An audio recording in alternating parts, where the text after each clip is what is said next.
Nós queremos agradecer muito a presença de vocês aqui e especialmente fazer uma mensagem aí para a moçada que está vendo a gente pela internet, pelo link. Qualquer problema, vocês podem deixar recado para o Vinícius na... Cadê o Vinícius? Está ali. Deixar recado para o Vinícius na nossa fanpage do Facebook, Robótica SESI, e o Vinícius vai me informando aqui, mesmo que haja alguma pergunta, alguma coisa, a gente vai interagindo. Bom, eu queria chamar aqui para compor essa nossa conversa de hoje o ambientalista e prefeito de Bauru, Rodrigo Agostinho.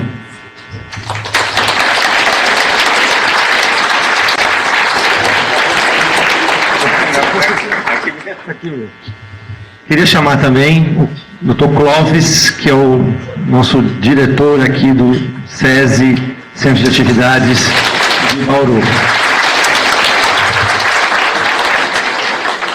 Obrigado, Clóvis. Eu quero agradecer ao Clóvis primeiro, e a toda a equipe aqui da escola, professora Diva e sua equipe maravilhosa, que trabalharam muito, os analistas daqui do Santa Luzia, o Paulo, que nos ajudaram muito para poder montar esta conversa de hoje. Para nós é uma oportunidade muito boa a gente estar conversando sobre essa temática. Eu ia ler aqui o currículo do Agostinho, mas eu acho que não precisa ler, não. A gente vai fazer uma coisa muito informal. O Rodrigo Agostinho, ele é o prefeito de Bauru, uma cidade com 400 mil habitantes. Isso em si já é uma coisa muito interessante. Mas, antes disso, algumas coisas que qualificam essa atuação dele aqui. Ele é nascido aqui na região, tem 34 anos, certo? 37, 34 foi na primeira eleição, da reeleição. 37 anos, é advogado, começou como ambientalista, depois ele foi vereador, secretário do Meio Ambiente, se elegeu prefeito e se reelegeu prefeito com um indicador, eu diria assim, bastante interessante. Ele se reelegeu prefeito com 82% dos votos. Certo, prefeito? Os votinhos. 82% dos votos.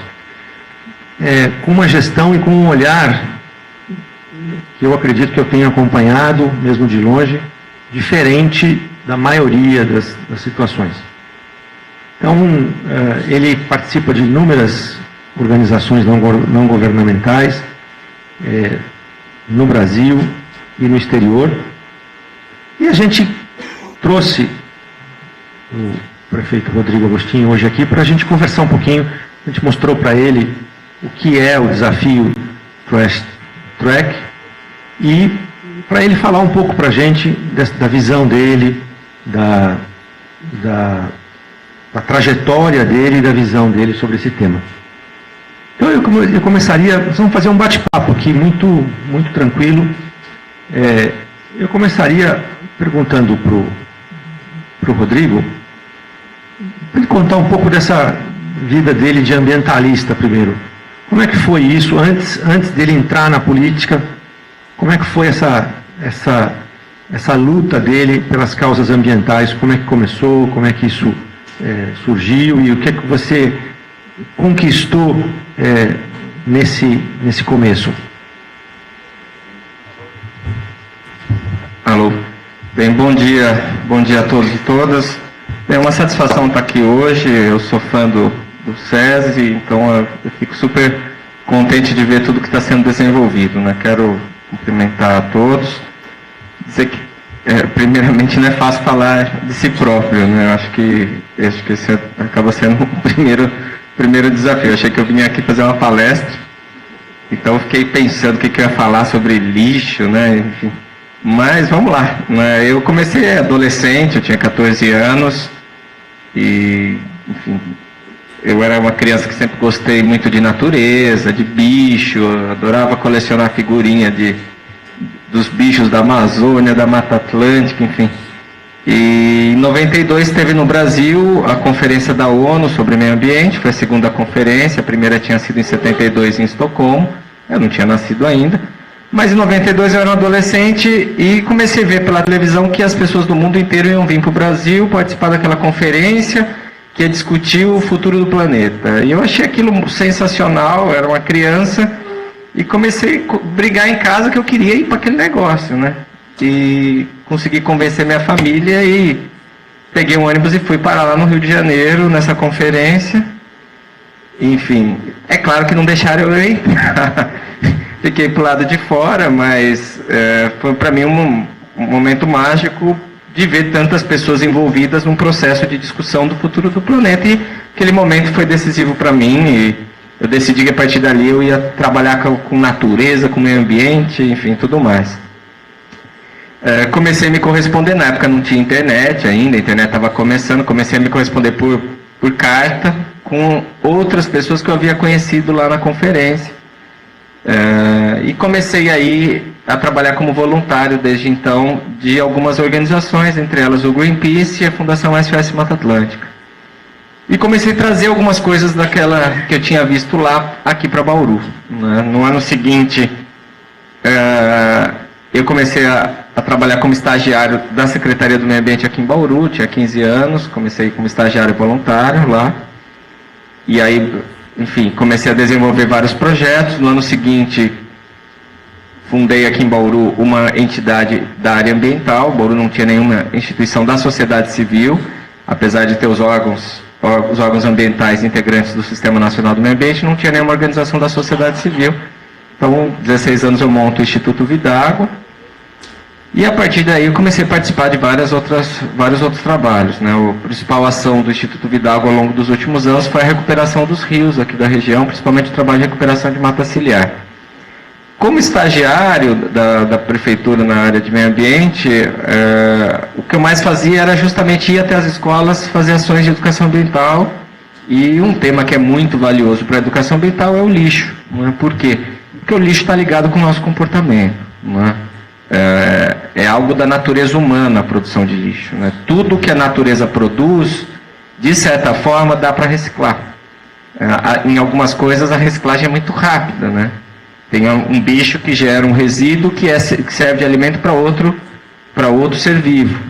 E assim é a cadeia alimentar, né? Agora, no caso do ser humano, a gente produz lixos que se arrastam por toda a eternidade, né? O que é um sítio arqueológico, senão as pessoas irem buscar a história no lixo, no que sobrou de uma civilização que num determinado momento passou por aqui.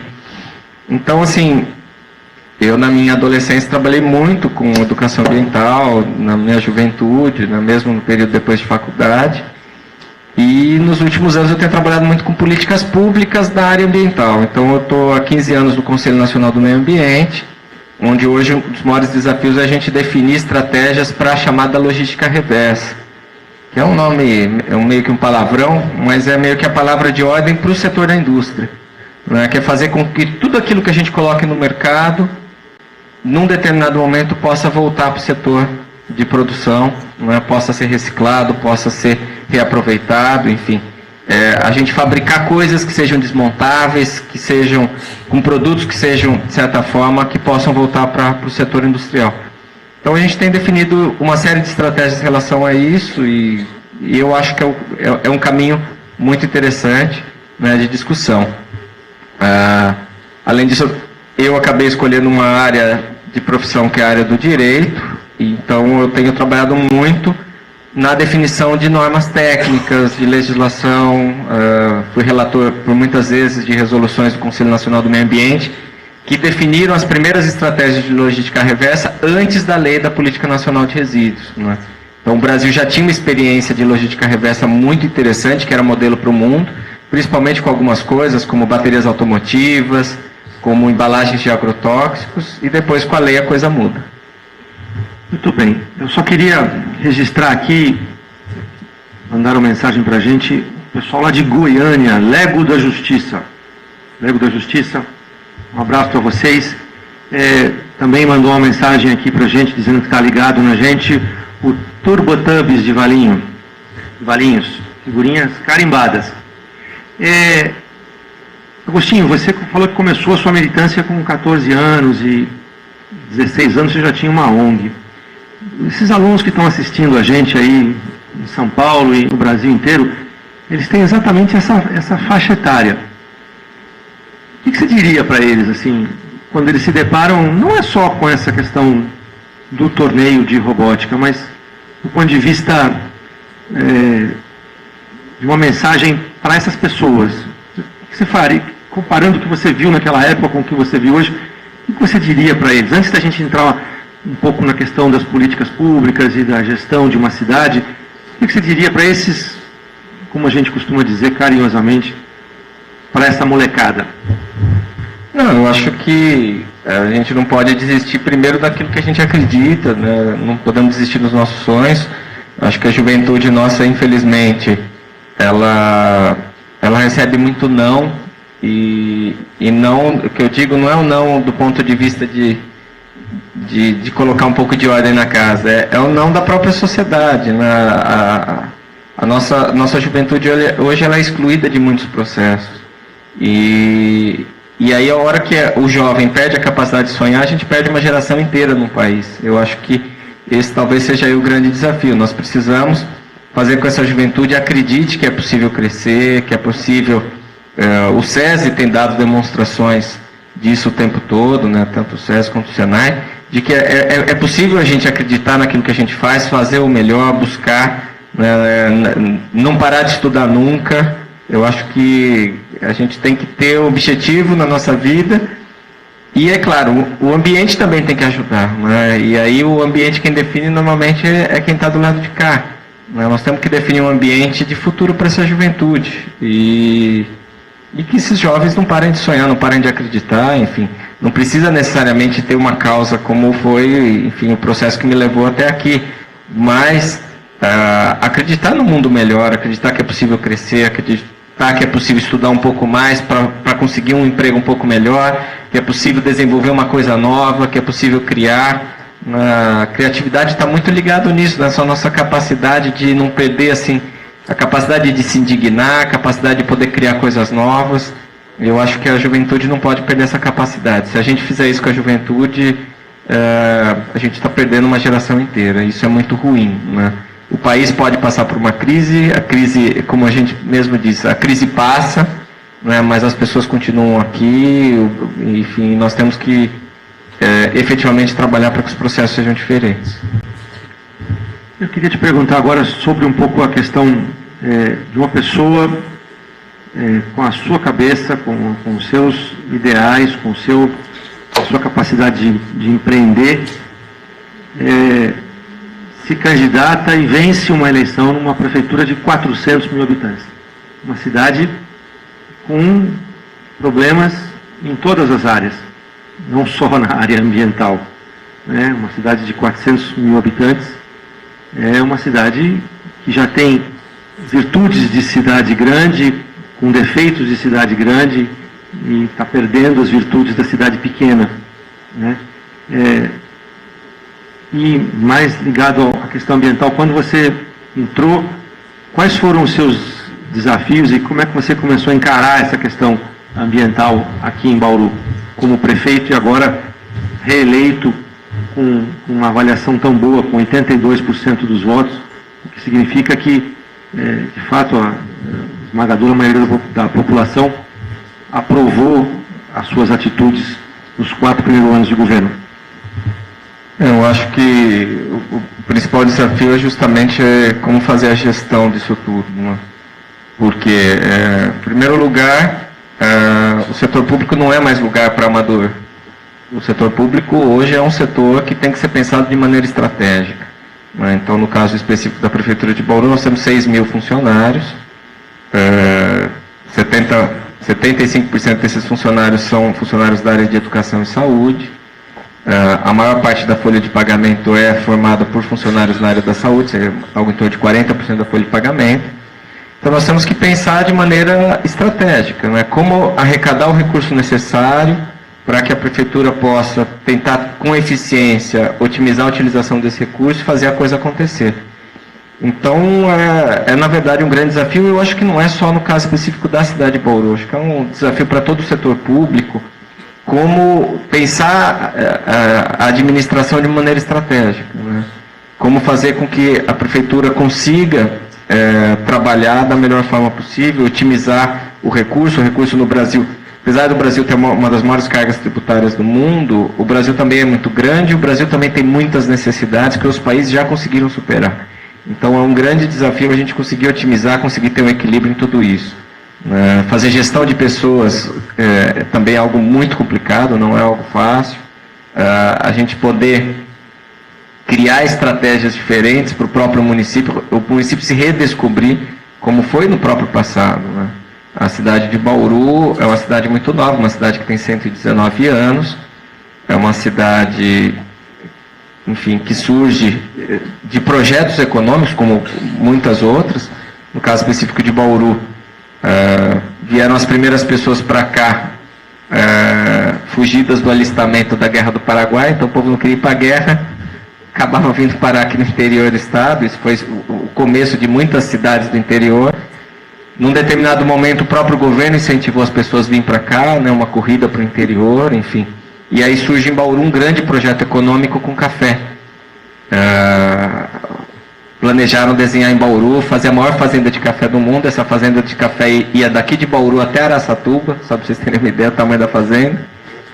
E foi um projeto que no final das contas acabou fazendo com que a ferrovia viesse para cá, porque precisava levar esse café embora daqui, né, e não ia ser em Canoas pelo Rio Tietê ou no lombo de mulas que esse café ia sair daqui.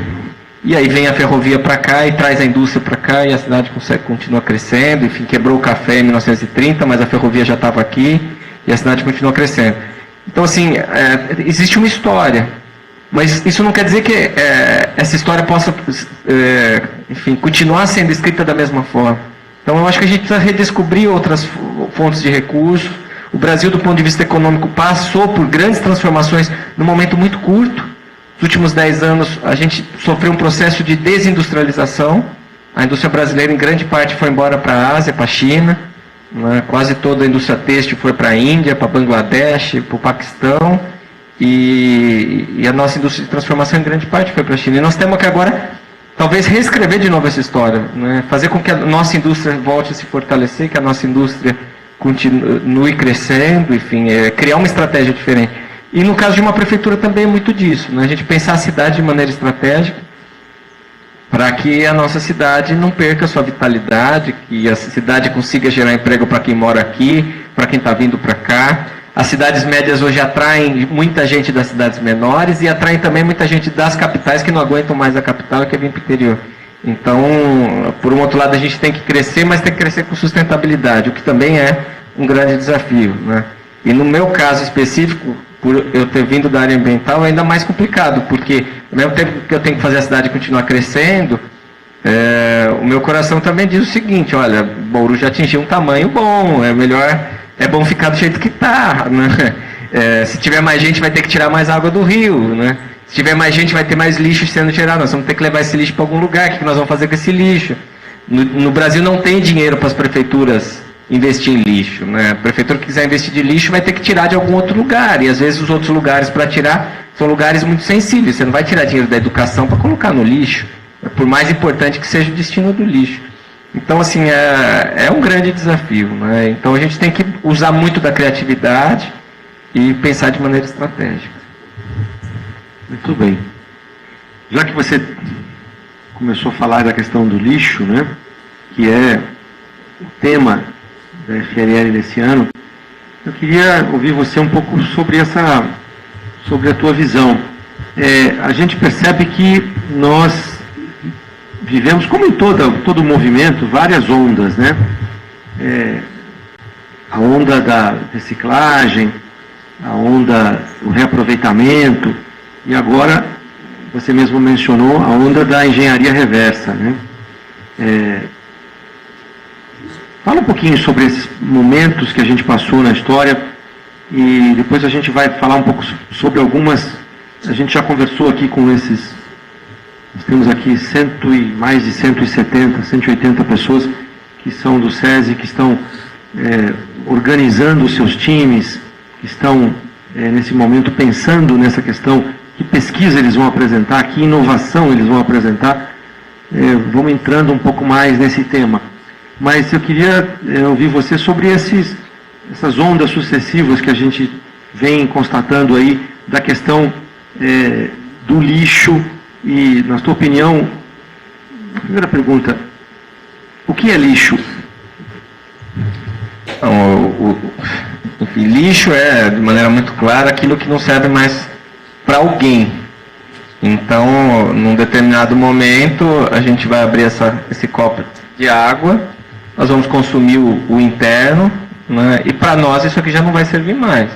Mas aqui a gente tem um plástico, né, provavelmente um polipropileno, e aqui a gente tem um filme de alumínio com plástico, que é matéria-prima para muita gente. Né? Então, pode não servir para alguém, né, alguém que utilizou algo que era interno. Uma grande parte do nosso lixo hoje é oriundo de embalagens.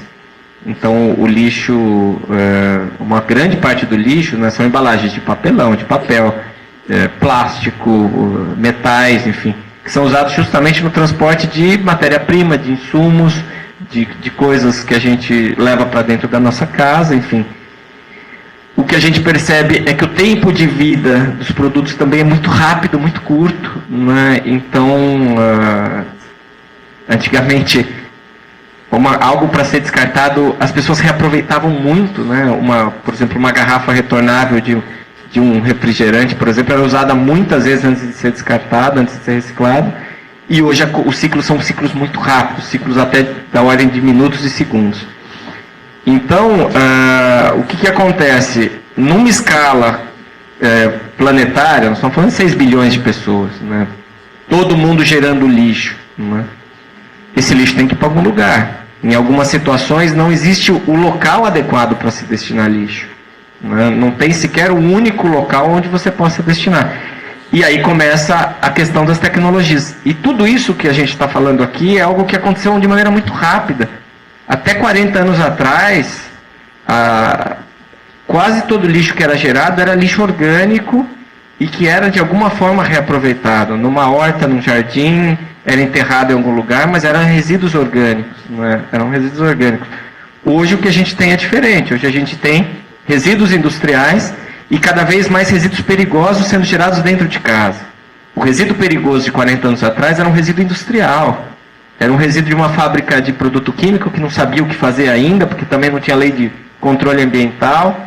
Hoje o resíduo tóxico está dentro da nossa casa, né? A cada 6 meses as pessoas trocando de celular.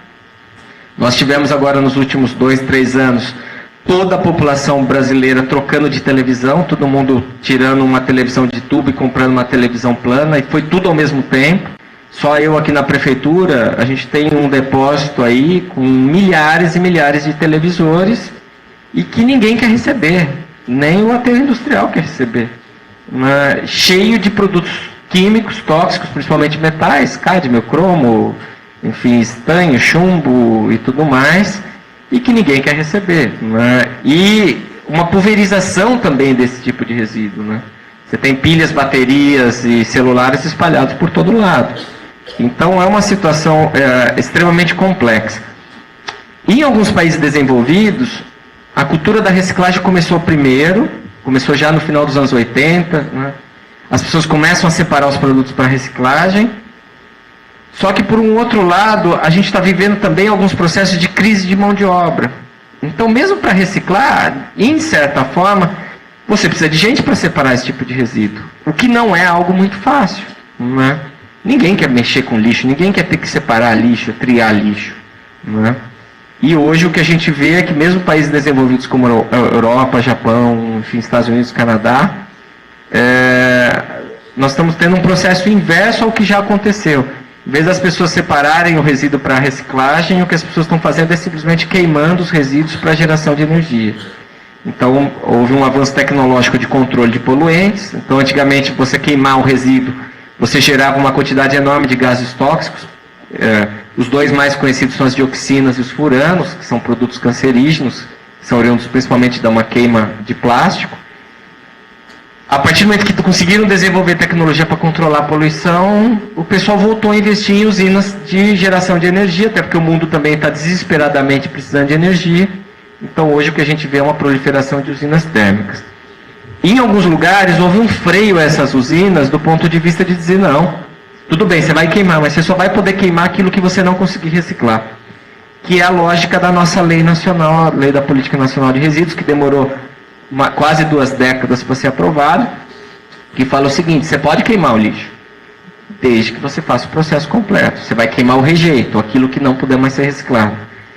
E aí você tem um dilema, porque como é que você vai queimar se você precisa separar e você não consegue separar, né? Então, novamente, a tecnologia está avançando do ponto de vista de conseguir máquinas para selecionar o lixo automaticamente. E eu vi uma agora recentemente que me chamou muita atenção, só por curiosidade. A máquina vai filmando o lixo que está passando na esteira. Essa informação, como se fosse uma leitura de OCR, já leva essa informação para o computador. O computador já lê e fala, olha, o que está passando ali agora é uma garrafa verde de PET. E aí já avisa a esteira para, num determinado momento, tombar aquele tipo de resíduo. Então, enfim, a esteira vai lendo os produtos que vão passando e já vai selecionando, então não precisa mais de gente para separar. Apenas aqueles produtos que a máquina não conseguir ler, entender o que é aquilo, né? Então, para uma garrafa quebrada, ela não vai conseguir entender que aquilo fazia parte de uma garrafa. E aí isso vai ser descartado e vai acabar indo parar no incinerador, né? Então, o que a gente percebe é que a tecnologia está avançando. Mas, ao mesmo tempo, a gente precisa de transformações individuais no que diz respeito à questão do lixo. Porque a questão do lixo está muito ligada também ao nosso comportamento. Então, o consumidor é peça-chave nesse processo. O consumidor, quando vai no supermercado, se ele puder escolher embalagens, produtos que estejam embalados, embalagens, primeiro, que sejam reaproveitadas, que possam ser retornadas ao processo industrial, que possam ser recicladas, nós já vamos estar dando um grande passo. Se o consumidor, na hora que levar esse material para casa, usar o que tem dentro, né? Então ele comprou um vidro de palmito, levou para casa, consumiu o palmito. Se esse consumidor já separar o lixo na origem e colocar para coleta seletiva, a gente já está dando um segundo passo tão importante quanto o primeiro, né? Que é a escolha no momento da compra. Então a gente tem aí uma série de caminhos para seguir, né? Eu acho que resolver o problema do lixo não é fácil, ainda mais na escala que a gente tem, né?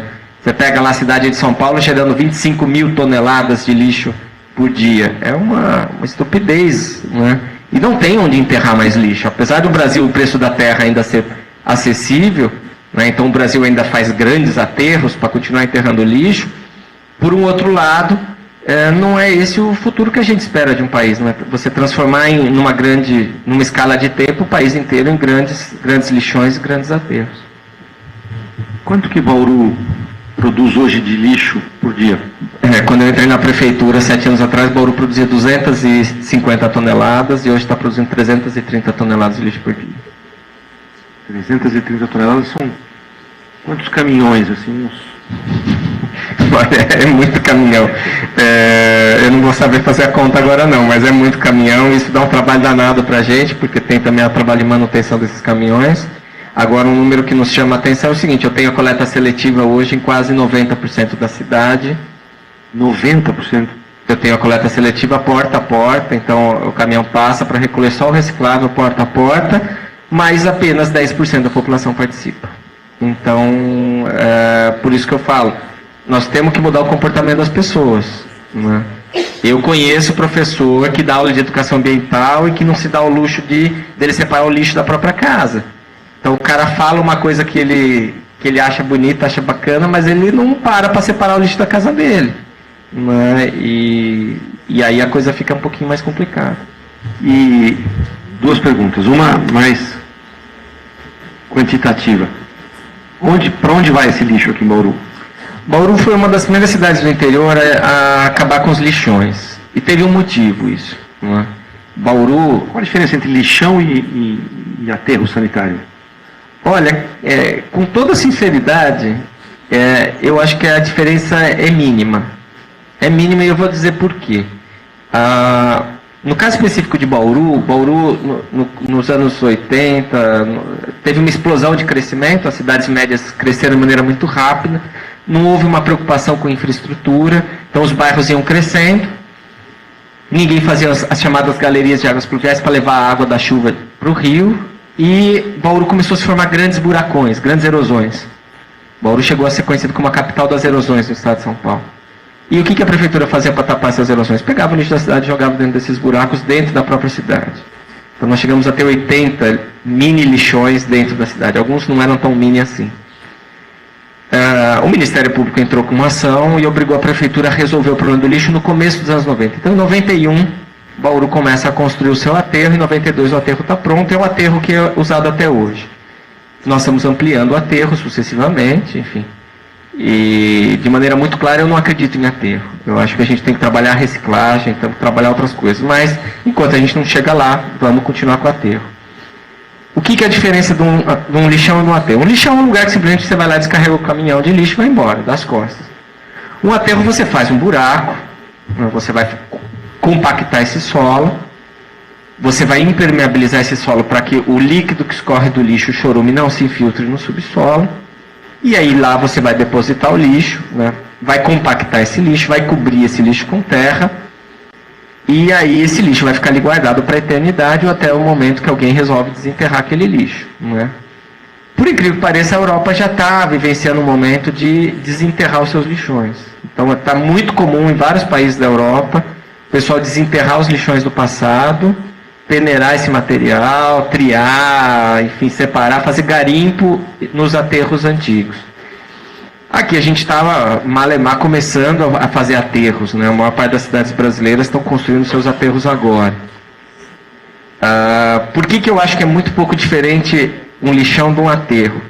Porque no aterro você tem aquela paisagem mais bonita, né? Então você não tem aquela montanha de lixo, você não tem urubu, né? Mas...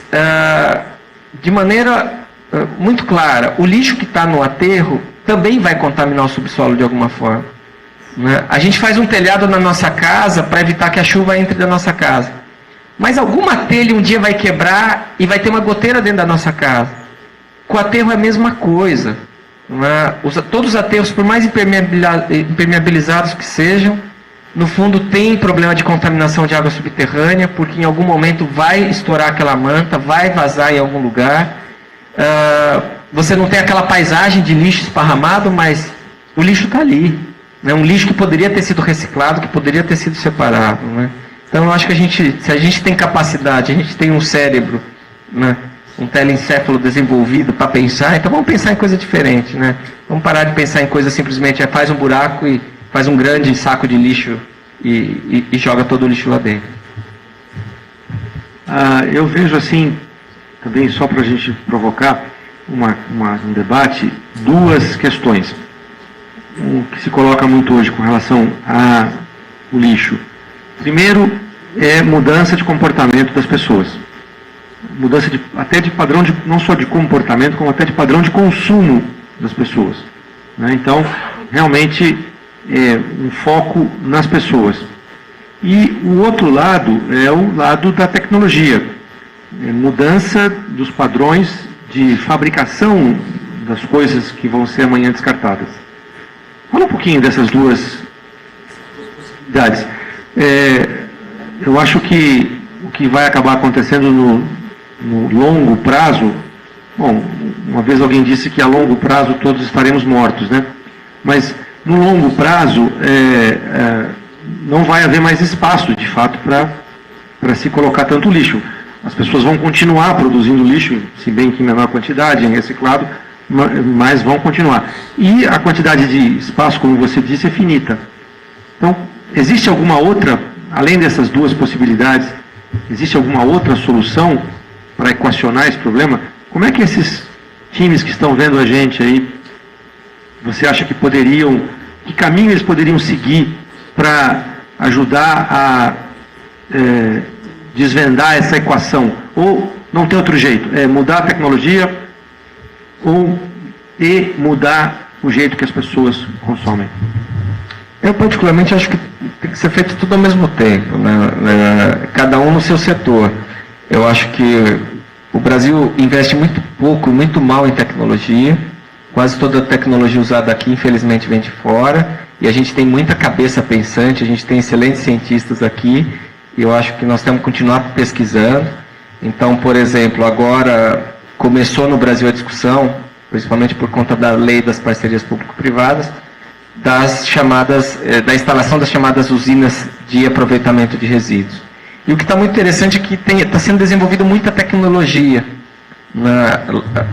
Enquanto lá fora a maior parte das usinas simplesmente trituram o lixo, secam o lixo e queimam o lixo, no Brasil estão sendo desenvolvidas técnicas para você gaseificar o lixo, transformar o lixo em gás e queimar o gás em vez de você queimar o lixo.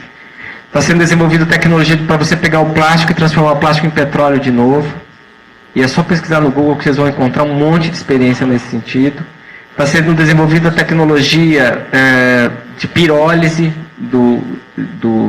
de você conseguir quebrar as moléculas do lixo e você reaproveitar energeticamente esse lixo de maneira diferente. Então, assim, o Brasil isso está fervilhando, né? E eu acho isso muito legal. Apesar de ser ainda muito caro, porque são tecnologias que estão sendo desenvolvidas agora ou estão sendo aproveitadas de outros lugares. Isso é o lado da tecnologia, né? É o lado da indústria que começa a fazer um carro que você consiga reaproveitar todas as peças do carro, que seja mais fácil de desmontar, que seja mais fácil de você encaminhar para reciclagem do que simplesmente você colocar ele numa prensa, fazer um quadrado, um cubo ali de aço e mandar para uma metalúrgica, que vai derreter o aço, mas também vai queimar todo aquele plástico que está no meio ali, entrelaçado ali no meio do aço. Então, eu particularmente, eu acho que nós temos o desenvolvimento da tecnologia, mas a gente precisa também que o mercado consumidor acorde para isso, né? Em todos os setores. Então, a indústria da construção civil, que faz prédio, que faz casa, tem que desperdiçar menos lixo. O Brasil é o país onde a indústria da construção mais desperdiça. Você pega um prédio, o volume do prédio é gasto em madeira para botar o prédio de pé. E essa madeira toda é descartada. Então, assim, a gente tem que trabalhar cada um dos setores. Né? O setor da indústria da construção civil é um setor. Você pega um outro setor, a agricultura no Brasil. O Brasil é o país que mais consome veneno no mundo. É o maior consumidor de agrotóxicos do mundo. A quantidade de embalagens descartadas é gigantesca. Não é? E aí você tem a embalagem e que, pelo menos os grandes, estão hoje encaminhando essas embalagens para reciclagem. Os pequenos não, os pequenos acabam enterrando essa embalagem no quintal da sua propriedade, sem contar um resíduo, um lixo, que não dá para pegar, que não dá para reciclar, que é o próprio veneno. O veneno vai lá na planta, mata a praga, mas vai ficar ali no solo ou vai com o alimento para dentro da nossa casa. E esse é um resíduo que não vai ser reciclado. Na verdade, ele vai se mantendo na natureza até que a própria natureza define dele. Então, assim, a gente vai ter que pensar cada um dos setores e aí o mercado consumidor também vai ter que ser cada vez mais exigente. Não é? E aí isso deixa de ser aquilo que no começo da conversa era a moda ambiental. Não é? Deixa de ser uma questão de moda ambiental. Se a indústria puder reaproveitar todo o produto que ela utiliza, enfim, o custo de produção também cai. Não é? E isso a gente já vê há muitos anos em algumas fábricas no Brasil. Então, o setor de papel, por exemplo, todas as aparas já são recicladas, desde que a indústria existe. Né? Mas alguns outros setores, isso não é realidade ainda. Então, a gente precisa fazer com que isso aconteça em toda a cadeia. E então, eu acho que tanto a tecnologia quanto o mercado consumidores vão ser decisivos dentro desse processo, né? Para que a gente possa ter sustentabilidade como civilização. O ser humano está aqui, pelo menos o ser humano do jeito que a gente conhece hoje, né, o Homo sapiens, está aqui pelo menos há 400 mil anos. E eu não acho que o nosso projeto de vida é continuar aí por mais 100 anos. Acho que o processo, a humanidade quer continuar habitando esse planeta de maneira sustentável. Né? Descobriram água em Marte, mas eu sou mais planeta Terra, entendeu? Eu acho que a gente tem que, na verdade, cuidar disso com muito carinho, né? Diferente de a gente achar que a gente pode continuar colonizando Como foi no passado, quando a Europa estava em crise, resolveram ir para o mar buscar dinheiro em algum lugar e encontraram aqui a gente, né? Eu acho que a realidade é um pouco diferente. Quem sabe a gente vai para Marte, né? Agora que tem água lá. Tem uma pergunta aqui do... Antes eu queria registrar aqui alguns times que estão vendo a gente. Equipe Ômega, Cyberzucas, Sentinelas, Thunders, e queria dizer que a gente vai sim depois disponibilizar, isso está sendo gravado pela empresa que faz a videoconferência, e a gente vai disponibilizar isso sim para todo mundo. Como a gente sempre faz todos os anos, a gente coloca no nosso canal do YouTube Robótica SESI. Deixa eu fechar aqui agora, eu sou meio lerdo para abrir aqui as perguntas. Tem uma pergunta do time lá de Valinhos. O que a prefeitura de Bauru tem algum projeto com relação ao descarte incorreto de lixo? Uma coisa que a gente tem, que é bem bacana aqui em Bauru, que foi uma criação nossa, é o chamado ecoponto. O que é o ecoponto? A gente percebia que a pessoa tinha um sofá em casa, a pessoa queria comprar um outro sofá, a pessoa não queria trocar mais o pano do sofá, que era uma coisa que antigamente as pessoas faziam, né? Levavam o sofá para trocar o pano. Não, as pessoas já simplesmente colocam o sofá do lado de fora de casa e espera que a prefeitura vá lá buscar. E eu tinha muito esse problema de descarte, ainda tenho, mas diminuiu bastante. Enfim, a pessoa pega um eletrodoméstico, coloca no canteiro da avenida, coloca uma geladeira numa rotatória. A pessoa não quer esperar a coleta de lixo, né? Então a pessoa resolveu fazer uma peixada, um peixe no fim de semana. Aquele lixo começa a feder, não quer esperar a coleta de lixo que vai passar no dia seguinte, a pessoa pega e joga numa praça, joga no terreno do vizinho, enfim. Então o que a gente fez? A gente fez pontos para as pessoas levarem o lixo. Então você não quer esperar a coleta, leva naquele lugar, né? E a prefeitura vai buscar naquele lugar. Então a gente espalhou ecopontos pela cidade e isso deu muito certo. Deu muito certo, eu digo, porque é o seguinte, apesar da gente ainda ver lixo em alguns lugares, a quantidade de volume que a gente está tirando dos ecopontos e de maneira organizada era lixo que a gente tirava espalhado pela cidade inteira, né? E hoje pequenas quantidades de entulho, restos de uma poda de árvore. Então essa semana a gente teve um vendaval, caiu um monte de árvore pela cidade, né? Algumas pessoas estão levando os seus galhos, as suas árvores caídas lá para dentro desses ecopontos. É algo que deu muito certo e é muito simples, né? É um local cercado, enfim, que tenha um funcionário ali para receber, enfim, para orientar, e tem dado muito certo essa história dos ecopontos. Para alguns setores específicos a gente tem políticas específicas, né? Então a cidade conseguiu montar 2 usinas de reciclagem de entulho, a prefeitura está montando agora mais uma, então a gente está conseguindo reciclar o resíduo da construção civil. Então tem algumas experiências bem bacanas, né? A gente tinha uma cooperativa de reciclagem, com a ampliação da coleta seletiva, hoje nós já temos mais 2, então são 3 cooperativas que trabalham na triagem do lixo reciclável da cidade, mas eu acho que o caminho ainda é muito longo. Uma pergunta aqui de Goiânia. Se faz muita coisa pelo lixo comum, plástico, papel, papelão, e por que se faz tão pouco em relação ao lixo orgânico? O lixo orgânico não é visto como maléfico? Existe falta de empenho nas prefeituras e da população para tratar ou dar algum destino ao lixo orgânico? Realmente é algo que está sendo negligenciado, mas porque é mais fácil você separar o reciclável do orgânico, não é? Em muitos países as pessoas têm o hábito de ter uma pequena horta dentro de casa, no quintal, ou, enfim, as pessoas reaproveitam mais o orgânico do que no Brasil. E o Brasil a gente tem um problema que é o desperdício de comida, que é muito grande no Brasil. É muito grande o desperdício de comida. Em todos os processos, o agricultor desperdiça lá na produção, aquele que transporta o produto até um Ceasa, até um grande entreposto, desperdiça muito, se perde muito, e num país que ainda muita gente passa fome. Então eu particularmente acho que é algo que é negligenciado, mas é muito mais difícil para uma prefeitura pegar aquela montanha de lixo e separar o orgânico do que você separar ele na sua própria casa. As usinas de compostagem no Brasil, as experiências foram muito ruins, porque a prefeitura fabricava um composto muito rico, de maneira orgânica, mas que tinha caco de vidro, Aí o agricultor não vai querer pegar e espalhar caco de vidro na sua propriedade, né? Ia lá um pedaço de gilete, um pedaço de plástico no meio daquele lixo orgânico, né? Então, assim, eu particularmente acho que o Brasil negligencia muito a questão do resíduo orgânico, né? E na nossa casa também, né? A gente desperdiça muita comida, é impressionante a quantidade de comida que a gente desperdiça. O lixo no Brasil ele é mais úmido por conta disso do que em outros lugares. E o lixo orgânico, quando apodrece, ele já é um líquido, não é? Que acaba se contaminando também com resíduos eletrônicos, tal, começa a juntar uma série de metais pesados e vai acabar parando, enfim, dentro de um rio, dentro de uma nascente ou dentro do nosso subsolo. Uma pergunta aqui de Araçatuba. Por que o lixo eletrônico não tem tanta importância?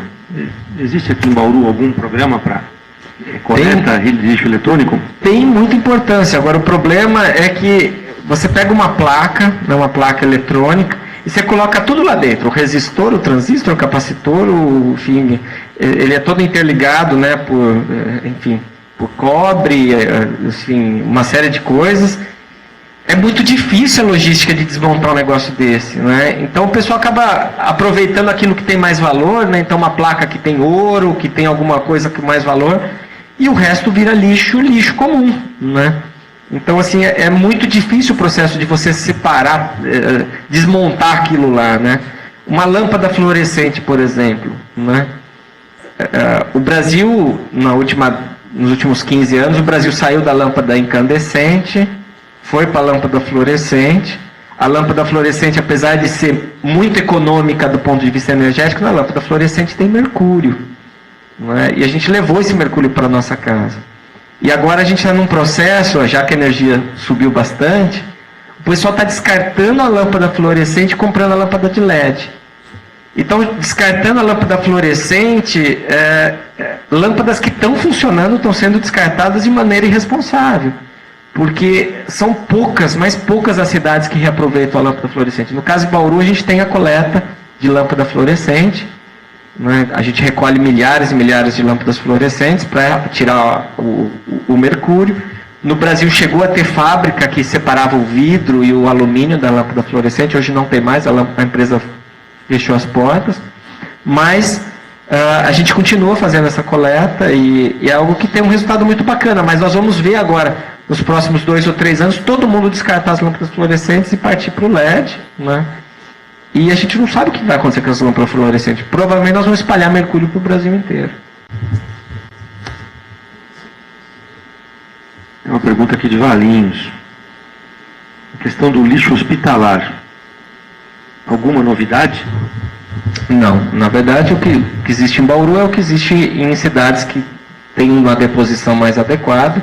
O lixo hospitalar ele é encaminhado para um tratamento térmico. No caso de Bauru, é feita a coleta desse lixo hospitalar e é levado para uma usina térmica que não fica aqui, enfim, é contratada uma empresa que leva para uma cidade, enfim, onde lá ele é incinerado. Algumas cidades fazem o processo chamado de autoclave. O que é autoclave? Você pega o lixo hospitalar e enfia numa panela de pressão, cozinha esse lixo. Então, em tese, é uma grande panela de pressão, que chama autoclave, que vai estar desinfectando esse lixo. O problema do lixo hospitalar é que existe uma enormidade muito grande de pessoas que se tratam em casa. Então, o lixo hospitalar não está apenas na unidade de saúde, não está no pronto-socorro, no hospital. A gente gera, só para você ter uma ideia, aqui em Bauru, 3 vezes mais resíduos de serviço de saúde dentro da casa das pessoas do que no sistema público de saúde. Então, você tem uma pessoa que tem tuberculose, que está se tratando em casa e que está gerando um resíduo infectante dentro de casa, entendeu? E que vai parar no lixo comum e que, enfim, nós não temos esse tipo de coleta. Algumas pessoas, por incrível que pareça, a gente tem algumas pessoas que geram lixo hospitalar dentro de casa e que levam até locais onde ele possa ser recolhido. Mas a maioria descarta junto com lixo doméstico. O pessoal de Boituva, Mega Snakes, o prefeito vai dar consultoria para vocês, mas eu vou... É cara a hora dele. Mas eu vou perguntar aqui. Eles querem saber especificamente o que a prefeitura faz com as garrafas PETs que são coletadas. O pessoal de Boituva Só me convidar que eu vou, aproveito para saltar de paraquedas lá. Mas a garrafa PET ela é feita, assim, tem coisas que é muito fácil reciclar, né? E uma delas é a garrafa PET. Primeiro porque é fácil de pegar, é leve e tem mercado, né? As fábricas hoje fazem uma enormidade de produtos com a PET. O que cresceu muito no Brasil agora é a fabricação de tecidos à base de PET, né? Então, tem camisetas hoje no mercado à base de PET. Se a camiseta for 100% de PET, a camiseta também pode ser reciclada. O que a gente está vendo agora é que, na verdade, eles estão pegando a fibra da PET, misturando com poliéster, com algodão, e aí vira um tecido muito mais confortável, mas que não dá para reciclar. Então, assim, hoje a PET que é recolhida pela coleta seletiva da cidade, ela é amassada, né, é tirada a tampinha e aquela embalagem, né, aquele plástico que envolve. Aquele plástico que envolve a PET é difícil de reciclar, porque muitas vezes a tinta dele, não pelo plástico em si, que é um filme de polietileno, mas a tinta que tem é feita de PVC e aí inviabiliza a reciclagem do polietileno. E a tampinha é um outro plástico, enfim, então a tampinha também tem que ser separado. Mas a gente tem reciclado e vendido e a um preço muito bom, enfim. É um produto fácil de reciclar, a garrafa PET. Diferente de outras coisas que ninguém quer, né? Então, por exemplo, isopor. Isopor dá para reciclar, mas não tem nenhuma empresa no Brasil que queira reciclar isopor, porque o volume é gigantesco. Até alguns anos atrás a gente conseguia mandar esse isopor que é coletado em Bauru para a fábrica de bichinho de pelúcia. Até o momento de que o Brasil já não fabrica mais bichinho de pelúcia, vem tudo da China, então você também não consegue mais um caminho para esse isopor. Queria registrar aqui alguns times que estão dando um oi. O time de Leme, o Tambótica de Tambaú, o Robótica Team, que eu não sei de onde é.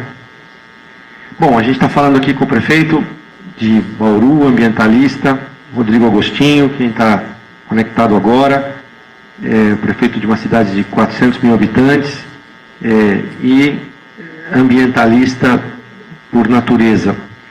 Eu acho que a gente poderia, Ivani, a gente tem mais um microfone, a gente podia fazer talvez mais uma ou duas perguntas aqui do auditório e a gente aí ia encaminhando para o encerramento. Olha lá, está aqui atrás. No parlatório. Alguém aqui do auditório quer fazer alguma pergunta? Enquanto o pessoal vai se movimentando, aqui tem uma pergunta do Biotech. Qual o maior entrave de se trabalhar sustentabilidade atualmente com os jovens? Uma geração altamente tecnológica. Eu não acho que é difícil, não. Eu acho que o jovem ele é super ávido por discutir esses temas, né?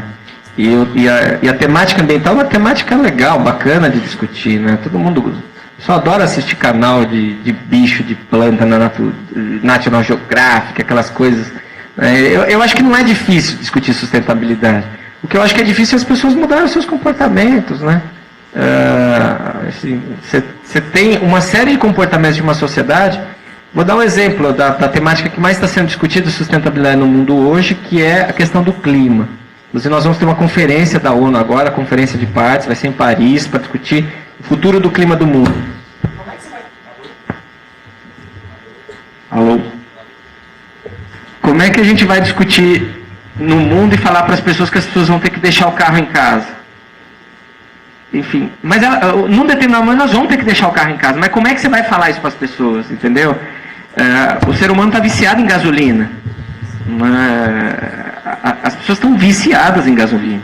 O Brasil ainda tem a alternativa do álcool, mas o consumo de petróleo no mundo nunca teve tão em evidência. Ao mesmo tempo, o preço do barril de petróleo nunca teve tão baixo. E o mundo desesperadamente com o clima sendo modificado, né? E as pessoas parecem que estão se acostumando. Então, eu compro um ar-condicionado para minha casa, né? Então está muito quente, eu compro um ar.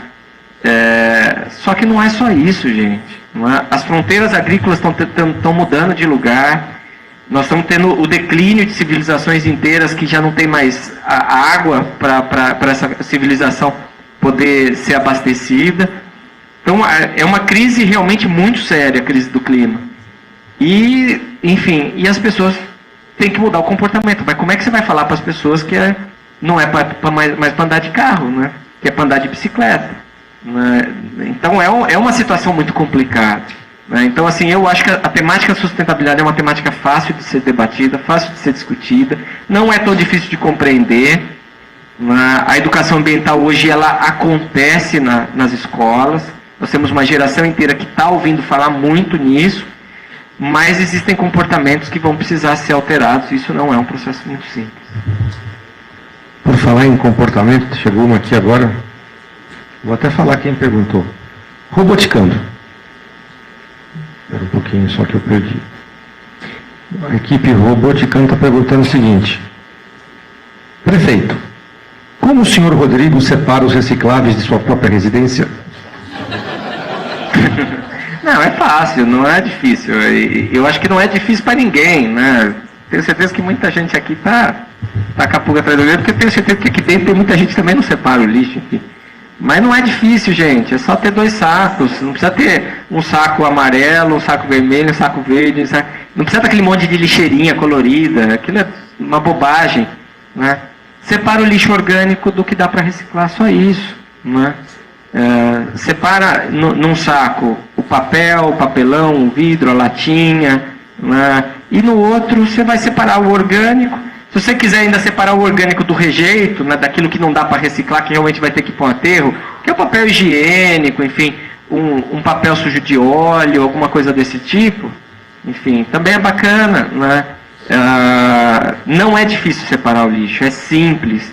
O que é claro, tem muita cidade que não tem coleta seletiva, né? Tem muita cidade que você não tem local para levar o reciclado, né? Então você também tem essas dificuldades, né? Não é simples também. Uma coisa é a gente separar. O ato de separar não é difícil, apesar de ser uma mudança de pensamento, uma mudança de comportamento, enfim. Tem lixo que as pessoas também não sabem o que faz, né? Então, por outro lado, tem gente acumulando lixo eletrônico em casa também. A pessoa fica com medo, fica com dó, sabe do problema e começa a juntar. De vez em quando a gente faz uns mutirões aqui de lixo eletrônico, a gente não acredita, porque aí o problema é transferido para o poder público e a gente também, como poder público, também não sabe o que fazer, né? O caso, por exemplo, da minha coleção de televisão. A gente tem um depósito aqui na prefeitura que a gente está colecionando televisores. E são milhares e milhares, porque a cidade inteira trocou de televisor. Vamos para o auditório aqui. Quem é que tem pergunta para fazer? Levanta a mão. Vamos começar aqui na frente pelas mulheres. Só se identifica o nome e qual é a cidade, por favor. Bom dia, meu nome é Alice, eu sou de Sorocaba. Eu faço coleta seletiva em casa, só que eu encontro algumas dificuldades. Como você já colocou, a mão de obra é muito difícil para separar, né? E quando eles vêm recolher, às vezes você tem isopor, que você já colocou, e às vezes você tem alguma coisa em madeira. E eles falam pra gente, falam assim, não, eu nem vou levar isso. Nem vou levar o isopor e nem vou levar a madeira. Então, o que você sugeria no caso de você ter uma madeira, um isopor, aonde a gente poderia depositar esse lixo? E uma segunda colocação, que na verdade é uma curiosidade.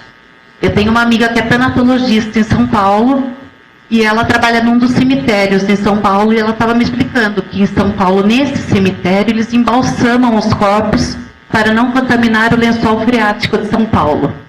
Existe alguma coisa assim aqui também? Obrigada. Realmente, madeira e isopor, as cooperativas elas não recolhem porque elas também não conseguem vender esse material. Então, tudo na verdade, a gente vive numa sociedade de consumo capitalista, enfim, normal, mas o que acontece? A cooperativa também não vai levar resíduo para dentro da cooperativa que ela não consiga depois dar um destino, né? Então, no caso específico daqui de Bauru, a gente recolhe esse tipo de material nos chamados ecopontos.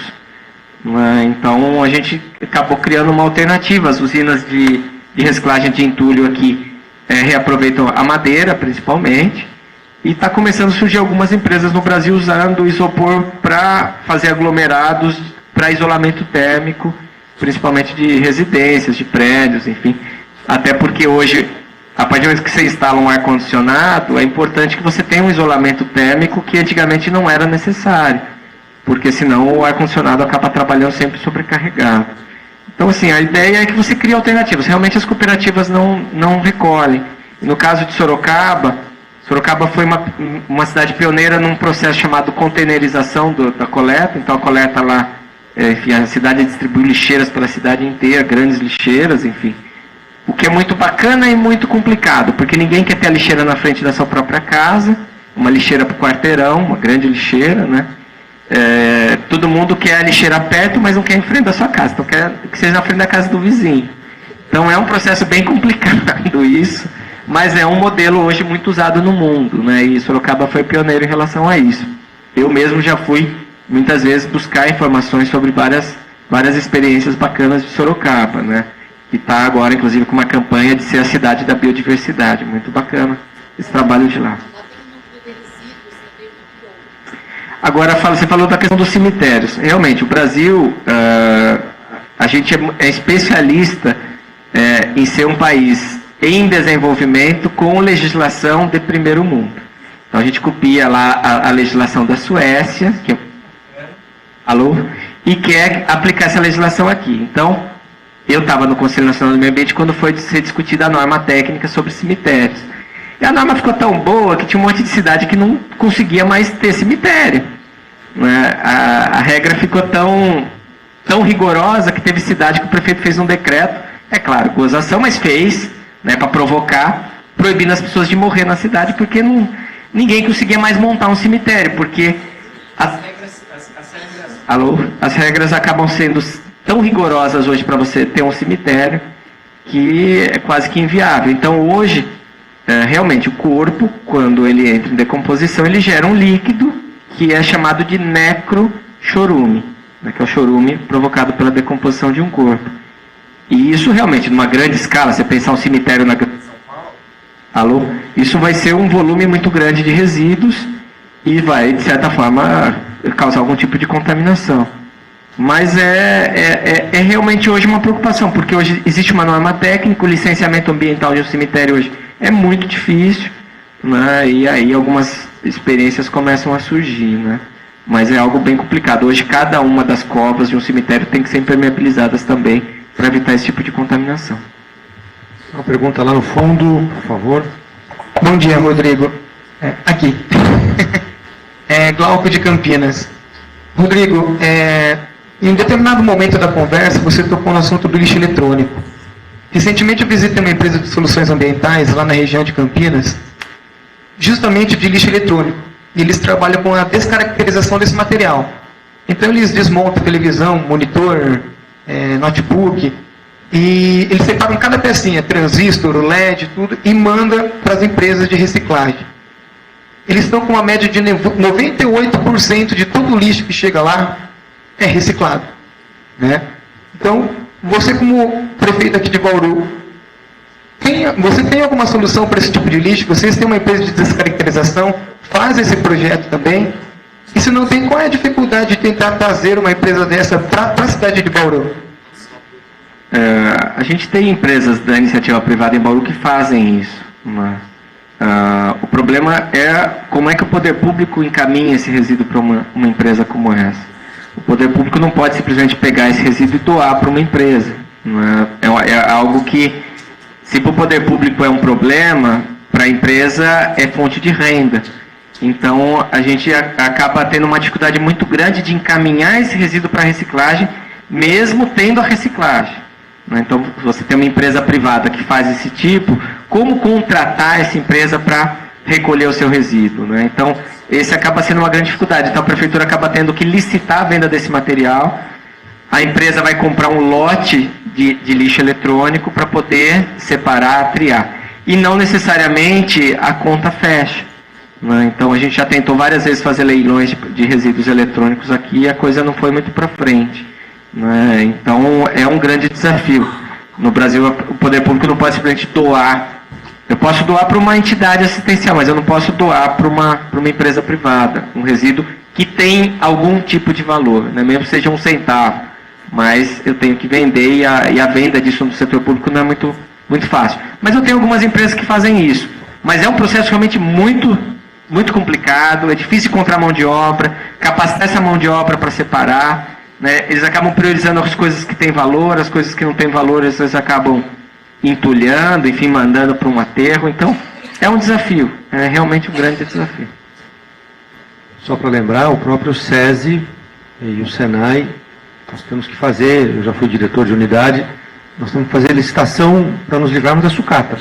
No caso do SENAI, que produz muita sucata de fio, que os alunos montam lá instalações elétricas, sucata de metal, a gente tem que fazer um leilão e uma licitação em que tem que oferecer mais. Não posso simplesmente vender assim, o primeiro que passa o carroceiro, fala, leva aí quanto você me dá. Não posso, tenho que fazer 3 cotações para me livrar de uma coisa que está incomodando na escola. Então toda vez que você trabalha com recurso público, de fato é um problema complexo. Mais uma pergunta do auditório, por favor. Bom dia, Rodrigo. Eu sou o Fagner de Valinhos. Pensando já na implantação dos projetos que vão sair daqui, acredito que vão ser muitos, qual o caminho para tornar esses projetos parceiro das prefeituras? E quais as dicas que você dá para que a gente consiga fazer isso?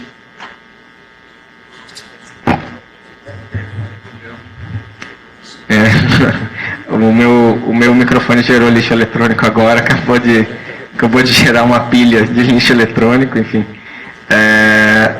Eu acho assim, a discussão em si, eu acho que o que é muito legal dessa iniciativa que a gente está discutindo aqui hoje é que ela gera discussão, gera debate, né? E eu acho que esse debate pode começar pela sala de aula, ele vai acabar indo parar dentro da casa das pessoas, acaba, enfim, criando uma série de discussões. A hora que o robozinho tiver que fazer aquele roteiro, né? Então você começa a discutir, é verdade, quando uma casa é demolida, o que acontece com aquele tipo de resíduo, né? A madeira realmente vai ser reaproveitada para virar um outro móvel de madeira de demolição, o que vai acontecer com o tijolo, com a telha, com a ferragem. Aí você começa a discutir, né? Então vai ter que recolher o lixo que está lá no mar, né? E não precisa só ser o mar, mas você pega todos os rios brasileiros, o volume de lixo que tem acumulado é absurdo, né? Você vai lá na Grande São Paulo, o principal manancial de água da cidade, de Billings e lá Guarapiranga, tem 5 milhões de pessoas vivendo às margens dessas represas, né? Não era para ter ninguém morando ali, né? Era para ser um santuário, a água da cidade. De repente você tem 5 milhões de pessoas apertando a descarga e jogando a sua sujeira para dentro dessas represas, né? Jogando plástico, lixo. Enfim, tem coisas que não dá para admitir. E eu acho que, mesmo que seja um tema só desse ano, eu acho que dá para criar uma discussão, um debate muito grande. Acho que dá para as cidades, do mesmo jeito que eu fui chamado para vir falar aqui, acho que dá para lançar essa provocação em cada uma das cidades, chamar o prefeito, o secretário de meio ambiente, o presidente da empresa lá que coleta o lixo, que destina o lixo, tentar descobrir para onde vai o lixo na sua cidade, né? Para onde ele vai, né? Enfim, esse o futuro. A cidade tem um plano de resíduos, porque toda cidade é obrigada a ter um plano de resíduos hoje. E o plano da sua cidade, alguém leu esse plano? Alguém sabe o que está escrito nesse plano, né? O plano tenta descrever ações para cada um dos lixos, para o lixo verde, para o lixo eletrônico, para o lixo reciclável, para o lixo orgânico, para o lixo, sei lá, radioativo, para todo tipo de resíduo, né? Então eu acho que o debate é muito bacana, porque faz as pessoas refletirem, ele acaba induzindo algumas políticas públicas, né? Então, com isso as pessoas vão descobrindo e vão cobrando, a sociedade também cobra o poder público, isso é muito bacana, né? Mesmo eu sendo da área ambiental, eu sou cobrado o tempo todo pela imprensa local, para que eu faça também outras coisas, para que eu faça coisas diferentes, e eu acho que isso é muito bacana, né? Acho que isso tem que acontecer. Muito bem, eu só preciso registrar aqui, os times estão pedindo para dar um alô. Nós temos aqui o Robótica Team de Minas Gerais, Lego da Justiça de Goiás, e aí de São Paulo, Robonáticos de Ipiranga, Laranja Mecânica de Limeira, Braga Storms de Bragança, High Lord de Araçatuba, Mega Snakes de Boituva, Thunderbirds de Garça, Sentinelas de Mirandópolis, Ômega de São João da Boa Vista, Cyberzucas de Valinhos, Pirafox e Discovery de Piracicaba, Roboticando de Leme, Tecnocaos de Lorena, Focabol de Matão, EV331 Sorocaba, Sorodroid Sorocaba, Alutron de Alumínio, Tambótica de Tambaú, Alfa Robóticos de Paraguaçu Paulista e Turbotubs de Valinhos. Obrigado pela audiência. Temos um registro aqui de 460 pessoas conectadas, assistindo também, 460 links que a gente tem aqui, estão sendo capturados para ver esse streaming. Mas a gente precisa encerrar. O prefeito tem agenda, a gente combinou 1 hora de conversa e a gente vai precisar encerrar.